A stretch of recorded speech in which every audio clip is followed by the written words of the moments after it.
हमारे जीवन के वर्तुल की जीवन की यात्रा के बारे में बड़ा महत्वपूर्ण संदेश है भगवान श्री कृष्ण का। तो वो अर्जुन को ही की तरफ ही उन्मुख हैं और उसको बोल रहे हैं कि ये मनुष्य जीवन में जो भी व्यक्ति जिस भी तरह के भाव की भंगिमाओं के साथ, जिस भी तरह के मन के विचारों के साथ,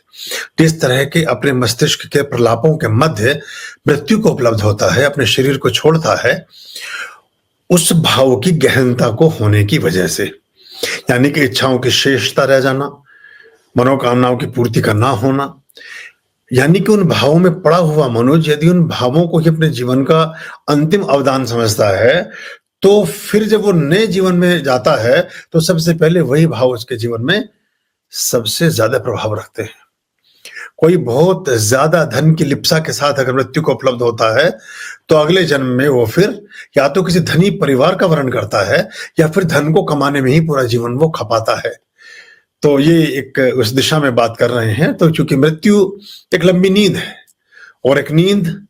हमारी एक सूक्ष्म मृत्यु है। हम रात्रि में यदि किसी गाने को सुनते हुए सोते हैं, यदि किसी भाव को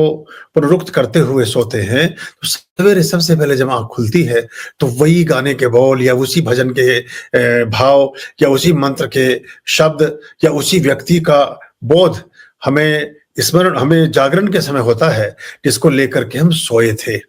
तो ऐसा ही जब हम किसी